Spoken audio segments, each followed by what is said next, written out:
আমাদের কাছে সবচেয়ে বেশি হৃদয় স্পর্শী হয়েছে বা আমাদেরকে টাচ করেছে সেটা হচ্ছে চিকিৎসার ব্যবস্থা। আমাদের উপজেলা স্বাস্থ্য কমপ্লেক্সের পরে কুরুকপাতা হয়ে যদি আমি একবারে মিয়ানমার বর্ডারে যাই, প্রায় 50 কিলোমিটার জায়গা, এর মধ্যে কোনো ধরনের ব্যবস্থা নেই যেখানে একজন মানুষের যদি কোনো ওষুধ প্রয়োজন হয় সে সেখানে যে ওষুধ সংগ্রহ করতে পারবে। তাহলে প্রত্যন্ত অঞ্চলে যে মানুষ থাকে সেখানে তারা অসুস্থ হলে কোথায় যাবে?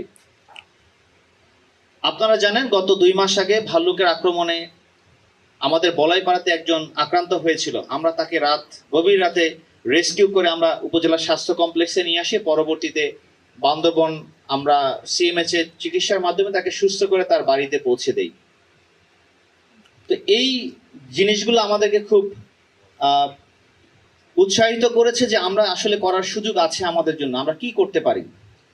এবং আমি আনন্দের সাথে জানাতে চাই, আমি এই পরিকল্পনা যখন করছি একই সাথে রিজন কমান্ডার মহোদয় তিনিও পুরো রিজনের জন্য এই আমাদের চিকিৎসাটা, প্রাথমিক চিকিৎসাটা কিভাবে মানুষের দোরগোড়ায় পৌঁছানো যায়, যাতে সামান্য চিকিৎসার জন্য একজনকে সে প্রত্যন্ত অঞ্চল থেকে আলীকদম বা রুমা বা রোয়াংছড়ি এই সকল জায়গায় না যেয়ে তারা তাদের গ্রামের আশেপাশে থেকে কিভাবে চিকিৎসা গ্রহণ করতে পারে।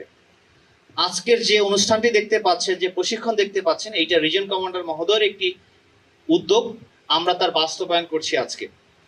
আমি স্যারকে ধন্যবাদ জানাতে চাই যে আমাদের এই মহৎ উদ্যোগ বা আমি যেভাবে পরিকল্পনা করছিলাম বা আমি যেভাবে চাচ্ছিলাম সেই জিনিসটা স্যার আমার জন্য অনেক সহজ করে দিয়েছেন। আমি বলবো যে আজকে হয়তো এটা আমাদের প্রথম ধাপ, এটা আমাদের শুরু।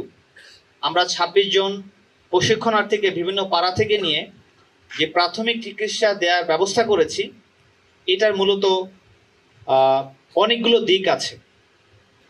আমরা প্রথমত চেষ্টা করেছি পাড়াগুলোকে ক্লাস্টার ভিত্তিক করার জন্য। যেমন একটা পাড়াকে নির্বাচন করেছি যে পাড়া থেকে আমরা একজনকে প্রশিক্ষণ দিব যাতে আশেপাশে 4টা পাড়ার মানুষ তার কাছে যেতে পারে। এই প্রশিক্ষণটা যেন মানুষের সত্যিকার উপকারে আসে সেটার জন্য আমরা চেষ্টা করেছি। একই সাথে যে ব্যক্তি এখানে প্রশিক্ষণ নিল 2 সপ্তাহ, তার একটা কর্মসংস্থানের সুযোগ হয়েছে এবং ভবিষ্যতে হবে। এই জন্য আমাদের আরেকটা প্রচেষ্টা ছিল যে আমরা কিভাবে প্রত্যন্ত অঞ্চলগুলোতে ডিসপেন্সারি বা ওষুধের দোকান করে দিতে পারি। আমি উপজেলা নির্বাহী অফিসার আমার সাথে একমত হবেন, আমি দায়িত্ব নেওয়ার প্রথম মাসে এই বিষয়টা আমি তার সাথে আলোচনা করেছিলাম যে কি করা যায়, কিভাবে স্বাস্থ্য সেবাটা আমরা মানুষের দোরগোড়ায় পৌঁছতে পারি। তখন আমরা একটা পরিকল্পনা করেছিলাম যে আমরা বিভিন্ন পাড়া ক্লাস্টার ভিত্তিক আমরা ডিসপেন্সারি করব এবং এটারও টাকা হয়তো আমরা সামনে পাবো।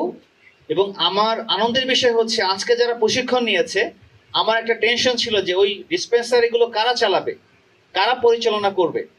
আজকের প্রশিক্ষণ যারা নিয়েছে আমরা চেষ্টা করব আপনারা যে যে পাড়ায় আছেন আমরা প্রায়োরিটি ভিত্তিক আপনাদের পাড়াগুলোতে প্রথম সেই ওষুধের দোকান বা মেডিসিন বলি কর্নার বলি অথবা ডিসপেন্সারি আমরা প্রতিষ্ঠা করে দেব আমাদের অর্থায়নে।